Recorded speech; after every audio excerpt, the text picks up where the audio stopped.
ಆಕಾಶವನ್ನು ಆಳಲಿಕ್ಕೆ ಸಮರ್ಥವಾಗಿರುವಂಥ ಇಸ್ರೋ ಕೆಲವು ಸಂದರ್ಭಗಳಲ್ಲಿ ಎಡವಟ್ಟುಗಳು ಕೂಡ ಆಗ್ತವೆ. ನೋಡಿ, ಕಕ್ಷೆ ಸೇರೋದಕ್ಕಿಂತ ಮೊದಲನೇ ಇಸ್ರೋ ರಾಕೆಟ್ ನಷ್ಟವಾಗಿದೆ. 16 ಉಪಗ್ರಹಗಳಿದ್ವು. PSLV C62 ಅದನ್ನು ತಗೊಂಡು ಹೋಗ್ತಾ ಇತ್ತು. ತಾಂತ್ರಿಕ ದೋಷದಿಂದಾಗಿ ಅದು ತನ್ನ ಪಥವನ್ನು ಬದಲಾಯಿಸಿದೆ. ಹೀಗಾಗಿ ಈ ಕಕ್ಷೆ ಸೇರೋದಕ್ಕಿಂತ ಮೊದಲನೇ ನಷ್ಟವಾಗಿದೆ. ಇದು ಒಂದು ಹಿನ್ನಡೆ. ಯಾಕಂದರೆ ಇತ್ತೀಚಿನ ದಿನಗಳಲ್ಲಿ ಈ ಇಸ್ರೋ ಮುಟ್ಟಿದ್ದೆಲ್ಲ ಚಿನ್ನವೇ. ಅದರಲ್ಲೂ ಭಾರತೀಯ ಸಂಸ್ಥೆ ಈ ರೀತಿ ಬೃಹದಾಕಾರವಾಗಿ ಬೆಳೀತಿರೋದು ಇದೆಯಲ್ಲ, ಸಾಮಾನ್ಯ ಸಂಗತಿ ಅಲ್ಲ.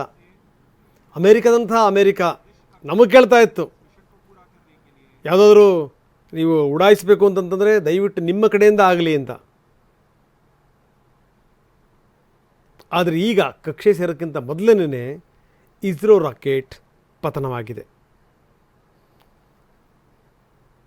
ಕ್ರಯೋಜನಿಕ್ ಇಂಜಿನನ್ನು ಕೊಡಿ ಅಂತ ಕೇಳಿದಂಥ ಸಂದರ್ಭದಲ್ಲಿ ಅದನ್ನು ಜ್ಞಾಪಿಸ್ಕೋಬೇಕು ನಾವು. ಅಮೇರಿಕದವ್ರು ಕೊಡಲಿಲ್ಲ, ರಷ್ಯಾದವ್ರಿಗೂ ಕೂಡ ಕೊಡೋಕ್ಕೆ ಬಿಡಲಿಲ್ಲ. ಆವಾಗ ಭಾರತ 5 ವರ್ಷ ಪ್ಲ್ಯಾನ್ ಮಾಡ್ತು. 5 ವರ್ಷದ ಪ್ಲ್ಯಾನ್ 3-3.5 ವರ್ಷದಲ್ಲಿ ಅದನ್ನು ನಾವು ಇಂಪ್ಲಿಮೆಂಟ್ ಮಾಡಿಬಿಟ್ವಿ, ರೆಡಿ ಮಾಡಿ. ಅದರಲ್ಲೇ ಅಮೇರಿಕದ ಇದನ್ನು ಉಡಾವಣೆ ಮಾಡ್ತೀವಿ ನಾವು ಅಂತಂದರೆ ಎಂಥ ಕೆಪಾಸಿಟಿ ಯೋಚನೆ ಮಾಡಿ.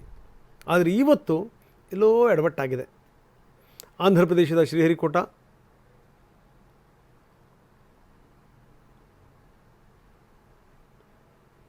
ಮೂರು ಹಂತದಲ್ಲಿ ಈ ತಾಂತ್ರಿಕ ದೋಷ ಕಾಣಿಸ್ಕೊಳ್ತು. ಸೆಕೆಂಡ್ ಲೆವೆಲ್ ತನಕ ಹೋಯಿತು ಸರಿಯಾಗಿ, ಆದರೆ 3rd ಸ್ಟೇಜಲ್ಲಿ ಎಡವಟ್ಟಾಯಿತು. ಹೀಗಾಗೇನು ಅಂತಂದರೆ ರಾಕೆಟ್ ಪಥ ಬದಲಿಸ್ತು, ಕಕ್ಷೆಯನ್ನು ಸೇರಲಿಲ್ಲ, ನಷ್ಟವಾಗಿದೆ.